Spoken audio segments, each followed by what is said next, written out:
आप देख रहे हैं रेड न्यूज भारत टीवी, हर खबर पर पहली नजर। नमस्कार, मैं पूनम श्रीवास्तव। आप देख रहे हैं रेड न्यूज भारत टीवी। डालते हैं नजर आज की खास खबर पर। अयोध्या में महर्षि महेश योगी रामायण विश्वविद्यालय परिसर में शुक्रवार को श्री राम प्रतिमा के अनावरण और भारतीय ज्ञान परंपरा पर आधारित आधुनिक शिक्षा विषय पर भव्य कार्यक्रम का आयोजन किया गया। कार्यक्रम की शुरुआत प्रशासनिक भवन के मुख्य प्रवेश द्वार पर स्थापित 35 फीट ऊंची भगवान श्री राम की भव्य प्रतिमा के अनावरण के साथ हुई। प्रतिमा का अनावरण राज्यपाल आनंदीबेन पटेल ने किया गया।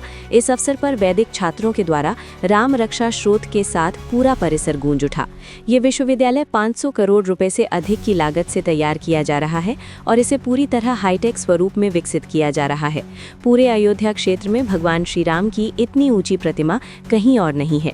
प्रशासनिक भवन के ऊपर स्थापित ये प्रतिमा विश्वविद्यालय की पहचान का प्रतीक बन गई है, जो परंपरा और आधुनिकता दोनों को दर्शाती है।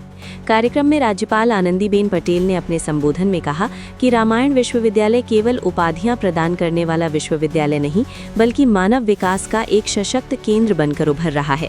कुलाधिपति अजय प्रकाश श्रीवास्तव ने कहा कि माननीय राज्यपाल महोदया के सहयोग से ये विश्वविद्यालय भारतीय सोच और आधुनिक शिक्षा का संतुलित मॉडल बनकर उभरेगा। यहाँ छात्र डिग्री नहीं लेंगे, बल्कि तकनीकी ज्ञान, शोध, जीवन मूल्यों के साथ आगे बढ़ेंगे।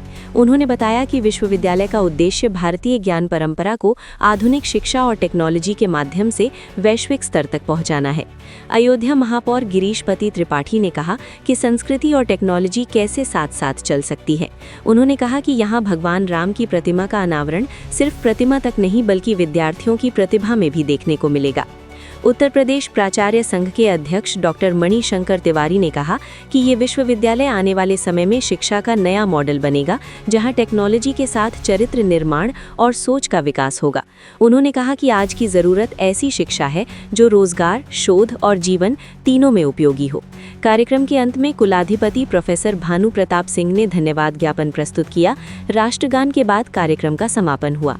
आयोजन में विश्वविद्यालय के कुलाधिपति अजय प्रकाश श्रीवास्तव, ट्रस्टी और गवर्निंग बॉडी के मेंबर राहुल भारद्वाज, पंकज शर्मा, कुलपति भानु प्रताप सिंह, कुल सचिव गिरीश छिमवाल, मुख्य वित्त अधिकारी वरुण श्रीवास्तव, आलोक प्रकाश श्रीवास्तव, अवध विश्वविद्यालय के कुल सचिव विनय कुमार सिंह जी समेत कई अतिथि शामिल हुए। अवध और रामायण विश्वविद्यालय के बीच हुआ MOU।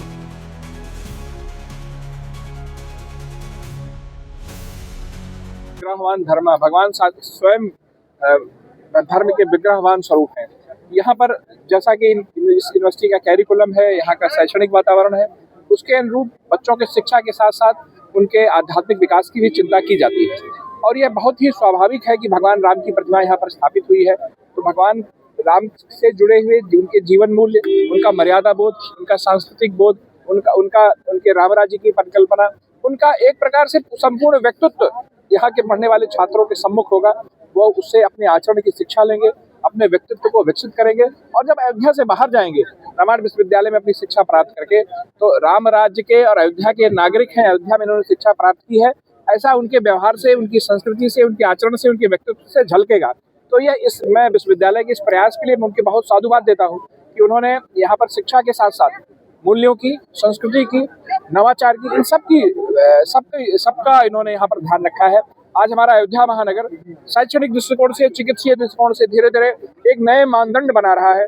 और जैसा किसी महानगर में होना चाहिए, एक भी व्यक्ति को चिकित्सा के लिए और शिक्षा के लिए उस महानगर को छोड़ के जाना न पड़े, उस दृष्टिकोण से रामायण विश्वविद्यालय अच्छा प्रयास कर रहा है। हम इसकी प्रयासों की विपक्ष हम इसके साथ साथ ये विश्वविद्यालय का भी क्या कहेंगे आप? कटाक्ष करने के लिए सोशल मीडिया से दूर हटके अयोध्या आना चाहिए, यहाँ पर आना, देखना चाहिए कि यहाँ के लोगों का विकास, यहाँ की साफ सफाई, यहाँ की स्वच्छता और यहाँ पे लोगों का जो आर्थिक विकास हो रहा है, जो संपन्नता लोगों के अंदर आ रही है, लोगों का दृष्टिकोण बदल रहा है, ये सारी चीजें विपक्ष को सोशल मीडिया पे ट्वीट करने से नहीं मिलेगी। अयोध्या आना पड़ेगा, राम जी का दर्शन करना पड़ेगा, अयोध्या को जीना पड़ेगा, तो उनकी आंखें अपने आप खुल जाएगी। यहाँ पे एक संगोष्ठी की गई है, इसमें भारतीय ज्ञान परंपरा, जो भी हमारा प्राचीन ज्ञान है, उसको किस तरह से आधुनिक ज्ञान के साथ मिला करके विद्यार्थी का सर्वांगीण विकास हो, उसका आध्यात्मिक विकास हो, पढ़ाई के साथ साथ उसका संपूर्ण जीवन जो है वो आध्यात्ममय रहे, और किस तरह में भगवान राम की जो जो जो परंपरा है, जो उनका भगवान राम का जो चरित्र है, वो कैसे व्यक्ति अपने जीवन में लेकर के आए, इसके बारे में संगोष्ठी। क्योंकि भगवान राम एक आदर्श जीवन था उनका, भगवान राम का जीवन आदर्श था, भगवान राम का जो राज्य था वो एक राम राज्य जिसको सब लोग आदर्श मानते हैं वो था। तो वो जो सिद्धांत भगवान राम ने अपने जीवन में अपनाए, भगवान राम ने अपने प्रशासन में अपनाए, वो सिद्धांत कैसे आज के जीवन में लोगों को ला सकें ताकि सबका जीवन जो है वो सुखी रहे, और सबके जीवन के सुखी के साथ साथ जो उनके आसपास के लोग हैं, परिवार के लोग हैं, समाज के लोग हैं, प्रदेश के लोग हैं, वहाँ सब लोग उस ज्ञान से कैसे अपना जीवन को सुखमय कर सकें। ये हमारी यूनिवर्सिटी का उद्देश्य है और इस तरह के जो कार्यक्रम होते हैं उसी चीज़ को उजागर करते रहते हैं। तो श्री राम प्रतिमा का जो प्रतिमा देने का प्रयास किया गया? संदेश तो हुआ ना, भगवान राम की प्रतिमा से क्या संदेश मिलता है? जब मंदिर जाते हैं तो भगवान राम, जो भी जिसका भी मंदिर जाते हैं, जो प्रतिमा को देखते हैं तो अपने को उनकी श्रद्धा होती है, उनके ज्ञान को अपने जीवन में आत्मसात करने का संकल्प होता है। इसी दृष्टि से ये प्रतिमा लगाई गई। 35 फीट की मूर्ति है। के साथ निभाया वो मर्यादा हर व्यक्ति में होनी चाहिए। ये हम लोग भगवान राम से प्रेरणा लेते हैं। अयोध्या में निवास करते हैं तो वहाँ पे भगवान राम के प्राथमिकता है ही।